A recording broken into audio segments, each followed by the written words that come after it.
Hello, welcome back to Madrona's Pulse Teachings.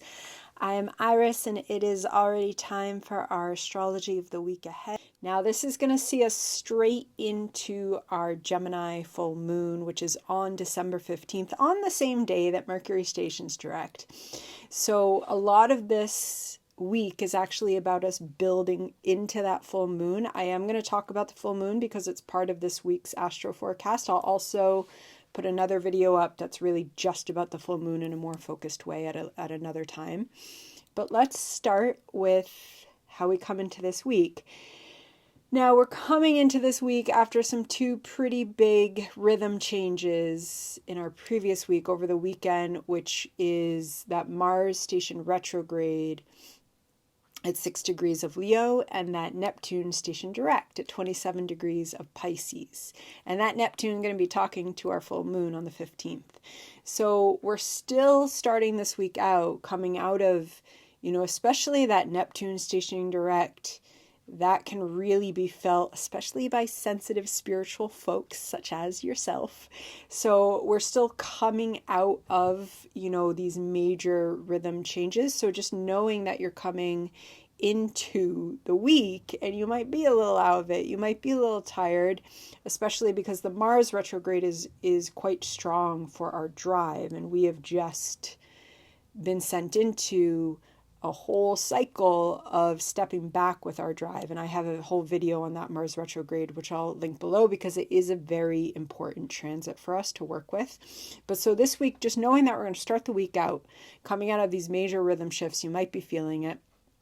And there's one aspect that is building this whole week right from the start, and that is that Mars, who I was just talking about, is trining our Mercury retrograde, okay? And so this is just going to get more exact as the week moves on. There's also another element to this. It's a wide grand fire trine, also with our North Node, who is switching from 3 to 2 degrees of Aries this week. So there is a fire trine going on the whole week. The intensity between the Mercury and the Mars build, and I'm actually going to talk about that more when we get to the full moon, because that's when we're really, really accessing it, and those the day before. But this is fire. Now, the thing is, it's a Mercury retrograde trining a Mars who just went retrograde, and then a Mercury that's about to station direct. So while this is a fire trine, and that North Node is there, okay, that North Node of destiny that wants us to surge into our Aries primal fires in the absolute best way possible. Yet, it's a little bit of crossed wires. It's a little bit of a start and stop. It's a little bit of feeling our surge and then not having a place to put it, or not knowing what to do with it. And just knowing that's here. It's here all week. It's pulling us to the full moon, and then it's going to dissipate after that. So on the one hand, yes, it is a great fire energy to be reflective with. Sitting and reflecting is not always fire's go-to. So this is something, especially if you have a lot of fire in you, it is something to sit with, and or maybe doing, a movement practice that helps you focus. That might be a nice way to work with this energy throughout the week, or knowing that you might actually need that, because there is a bit of a start and stop. And yet ultimately, if we sit with the energy instead of reacting, and fire reacting is usually losing our stuff on other people or an object, right? If we sit with it instead of reacting and we just kind of feel it, if we move our bodies if we need to, there is potential for really great insights with this. I mean, this is a Mercury retrograde who's leading us up to a Gemini full moon. And this is a Mars who just went retrograde in Leo and is coming into another conversation with Pluto. There's a lot for all of us to be receiving right now in terms of messages, in terms of insights, in terms of reflections, in terms of, yes, we're all trained to start New Year's resolutions, but this might not be the new year to kind of go gung-ho. I'm doing it all differently. I actually really like to set intentions around a solar return and work with the energies of the chart around there, because that's actually a little more aligned with astrology in some ways. Of course, you can have both. But just knowing that we're going into this in a reflective way, okay? And that's happening all of this week. And so we have that fire trine this week. We also have an air trine, grand air trine this week. And this energy is with us. We're coming out of the weekend when it's strong, and we're moving into the week with this. And this is between our Pluto, who's at 0 degrees of Aquarius, and Ceres, okay, who's going to be at 2 degrees, 1 to 2 degrees.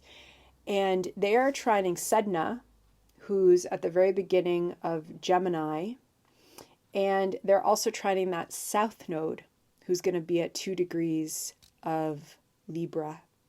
So we also have this grand air trine going on, and this grand air trine is extremely, extremely transformative in terms of the parts of ourselves, especially really old stories that set us into probably decades-long patterns of people-pleasing and shifting ourselves so that we could show up how we know someone else wants us to do, which Libra is very, very skilled at, in order to keep the peace, which, this is talking to Sedna, this is talking to Pluto, conjunct Ceres, after having been conjunct Venus on the weekend. Absolutely, this is working with how those people-pleasing patterns that many of us adapt and kind of develop and confuse our entire sense of self with. And then we get into therapy and we get into astrology and we start on our beautiful journeys of reclaiming, and then we discover, oh, you know what? There's actually a whole other world, and some of those paradigms aren't even going to work in this realm. Astrology will, though, especially evolutionary astrology. And yeah, new stories, letting go of old ones, especially old ones that are from childhood trauma, intergenerational trauma.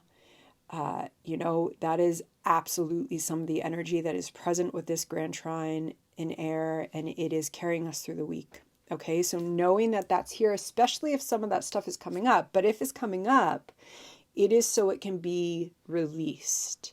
It is so that we can sit in ritual with it and we can let it go, so that we can create space to dream the new dreams. And we're coming into a full moon that is inviting us to dream the new dreams. There's just a little more I want to talk about leading up to that full moon, which is on December 12th. We are going to have this lovely trine between Saturn, who is at 13 degrees of Pisces, and Saturn is going to be trining Juno conjunct Black Moon Lilith, true Black Moon Lilith. Juno is going to be at 13 degrees of Scorpio. Black Moon Lilith is going to be at 12 degrees Scorpio. This is really significant as well because Black Moon Lilith and Juno were talking to each other when they were in Libra. They're conjunct here, and they're talking with Saturn, newly direct in Pisces. This is a lovely day. Again, that's December 12th. To really kind of let into the witchy powers, to the reclaiming, the alchemizing. This is, Juno conjunct Black Moon Lilith. Juno is where we look to our integrity where we show up in our most committed partnerships, whether it's a love partnership or a business partnership or even our most important friendships in our life. She's where we show up with integrity, and she's conjunct Black Moon Lilith and Scorpio. This is like absolutely no people pleasing. This is absolutely showing up with what is real and raw, and I am not trying to cover that shit over. I am not trying to just make myself pretty so that I can fit into some stereotype of what pretty is supposed to be, even though it usually covers over what's raw and here. And in Scorpio, Juno and Black Moon Lilith want us to feel it, and it wants to sing into that Saturn who's ready to create new structures in our lives and our psyches to support our spiritual paths. Okay, so this could bring in the intimate relationships and really wanting us to go into those waters together. It could be our own self-alchemizing with our own integrity and relationship, but it's a lovely energy that's really singing off the transit chart that we can root into. And then that's going to pull us into the 13th, 14th, 15th. We're going to start having that trine between Mercury retrograde in Sagittarius and Mars in Leo, both retrograde, become stronger and stronger. And again, there is this incredible energy there for reflecting on our own paths as it relates to the changes that we're ready to undergo in our creative, authentic drive. In the way that it relates to that Mars journey is about shedding how we have been taught to perform, how we have been taught to show up with a smile in a way that isn't actually the smile we want to be showing up with, because we want that smile linked into our really rich creativity and just being our authentic self. And a lot of us get taught that we have to show up. And again, going back into some of that Libra South Node stuff, be pretty, be this, be that, just be pleasant, be what everyone wants. And none of this energy is saying that we show up with an F off attitude. That's not what any of this is asking. It's asking that you show up authentically. When we show up and we're just kind of raging with an F off attitude, that actually can be us also kind of not feeling our own feelings. It can be us avoiding some pain. And so this is about, I don't even have to do that because I'm learning. And we don't need to learn that. We're not going to learn this all with this full moon. We're not going to learn it all this week. Mars is going retrograde. It's got to go in. This is like coming back in April and May of 2025, this Mars story. But we are seeding into it right now with this full moon.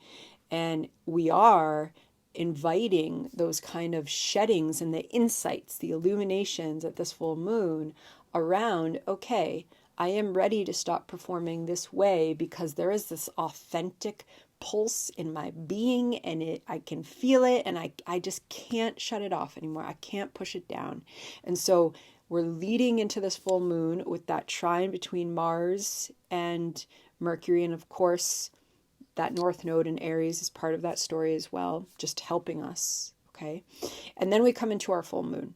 And so the full moon is on the 15th. It's a Gemini full moon. It is at 23 degrees and 52 minutes of Gemini. So we're going to have the moon in Gemini. We're going to have the sun, of course, in Sagittarius. This is happening at 1 a.m. Pacific time on the 15th. And this full moon, again, I will make a whole other video on it, but to look at it kind of as we're coming into it this week, this full moon is square Neptune. Okay, that Neptune is at 27 degrees of Pisces, and it has just stationed direct. So this could be lovely for insights around how we're ready to move forward, knowing that it's a process, knowing that Neptune in 2025 and 2026 is basically working with Saturn to reprogram reality for us. So we're not going to have this all, well, we might have the epiphany moment during this full moon, or it might come in your dreams during this full moon, but we are moving forward. That Neptune is moving us forward. Now, this is a Neptune who is ready to move now for the final time through those final degrees of Pisces, of the zodiac. And these final degrees, they contain all that is. They contain the Buddhist void. They are the ultimate emptiness. They contain the source of the divine mystery. And they contain our souls, psyches, in total and complete union with that divine source mystery. Now, in there, because we are in these bodies and we do have this ego and mind, and it likes to try and make sense, and we are supposed to show up at certain times and accomplish certain tasks, that Neptune squaring the sun and the moon, it might not want to fit into a box. That Gemini energy of the moon, and Gemini likes to understand things here and now. It likes to make sense of it. It likes to know the facts. It likes to know how it's working. That might not come with this full moon, because this is the Neptune that wants to show us that those facts, they can't contain where this Neptune is taking us, and this Neptune is taking us there. That said, if we can pull ourselves back, a lot of us are going to be asleep. That said, sleep might be interrupted during this full moon, and or we just might be in the dreamscapes doing our thing, dancing with this full moon in some way, hopefully. And that said, leading up to it, coming out of it, let's remember that Mercury is going to station direct 12 hours after this full moon.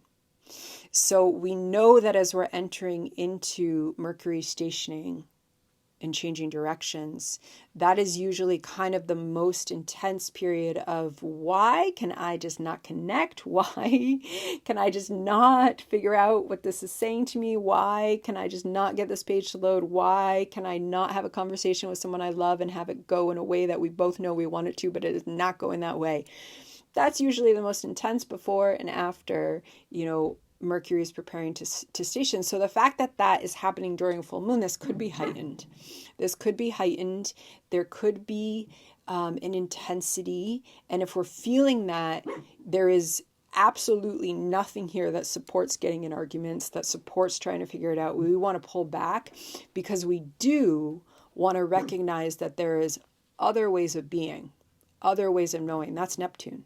Neptune's talking to this full moon that can really support us. It is lovely for going into the artscapes. It is lovely energy for going into the dreamscapes. It is supportive energy when we're releasing the pressure to try and understand and make sense and translate. This full moon does not invite us to do that. We might, now, this is the beauty of when we do release. This is the beauty of when we stop pushing and we come into those creative, imaginative waters that a Neptune and Pisces is asking us to come into. Then we can kind of get lost in the flow. And then sometimes that does just like magic translate into the, oh, right, this is what's happening. Oh, right, this is how I'm going, right? Also, Neptune is squaring this full moon, inviting the magic, inviting synchronicity. Okay, but the way that this is going to kind of create a little bit of trouble is when we're trying to impose what isn't here. And if that is trying to understand, if that's trying to manipulate knowledge, if that's trying to rush into something that is not ready to be rushed into, well, that's when we're going to get into vicious circles. That's when we're going to go into people saying, oh, it was the illusion of Neptune, but Neptune wasn't asking us to go and do that. Neptune was asking us to sit back and relax, right? So some of those kind of go-to stereotypes of certain archetypes come when we're resisting what the energy is actually asking us to do. And one other piece I want to mention with this is that Uranus is in conjunct the sun during this full moon. So not only do we have Neptune squaring the sun and the moon, we have Uranus in conjunct the sun. Uranus is in Taurus. That sun is in Sag. So this is important because we have all the outer planets singing their songs, their cosmic songs, right? Because remember, we've also got Pluto, who is conjunct Ceres, and they are trine Sedna, and also the South Node. And now we've got Neptune, who's just stationed direct, talking to full moon. Now we have a Uranus who's retrograde in Taurus, in conjunct the sun, which is also, how are you not here to fit in? How are you here? Especially, we're all talking about astrology right now. We're all talking about spirituality. A lot of us are taught that we're this or we're that because of our spiritual beliefs, because of our practices, because of the parts of ourselves that are kind of the most intimate, that society would shame us for, that society would say we don't talk about that society feels a lot better, especially mainstream, saying, oh, that's the woo-woo, when usually they're saying, oh, well, that's something I'm really, really interested in, but I know I'm not supposed to be, so I'm just going to call it woo-woo, and then I'm going to feel better about it because everybody says it's kind of okay. It's our spirituality. It's part of the most intimate way of being on this human journey. And Uranus is talking to this sun. This sun is squaring a Neptune who is just gone direct. We've got a Gemini full moon. Really honoring how we're not here to fit in with a status quo mainstream. Pluto's going to teach us about this over and over and over for 20 years. The Pluto opposite Mars that we're going to come into our second conversation with as we enter into the new year is teaching us about this very strongly right now. We are being called into these more authentic selves. And with the beauty of that, Sun and Sag, it's what wants to bring us joy. It's what wants to light up our life with this life-giving fire. And so allowing yourself to also get some reflection around that. And that's lovely working with this Mars retrograde. How am I not going to keep myself smothered down a little bit in the ways that I was taught to perform? in a way that is safe for me. I'm going to let it out here, or when I am alone, I am not hiding any of this, and then I'm going to call in the relationships that allow me not to have to hide my passion, because usually that's what we're taught to hide. And when we stop doing that, what do you know? Paradigms, society, it all changes, right? So that's why our individual callings and our paths are so, so important for the collective. And all of that's coming up with this full moon. And one more thing to mention is that we are, of course, as we come into this full moon, we are building into the next square with Saturn and Jupiter, because that Jupiter is retrograde and that Saturn is going direct now. And we're starting to feel that energy as well during this full moon. So just knowing that that's present, knowing that that Saturn is direct now, it's wanting to bring some structure into our lives. And so welcoming Saturn as a friend, because especially when it comes to navigating the oceanic presence of all that is, which is what Pisces is, having a little bit of new structures in our daily lives, in our spiritual lives, in our lives in general, can be really useful. And so we're coming into a Saturn that is starting to want to teach us about that. And we're really going to come into that lesson on the 24th and the 25th of December. And there we have the astro forecast for the week ahead. I'm sending out love, as I'm always sending out love, and I'll see you soon. Be well.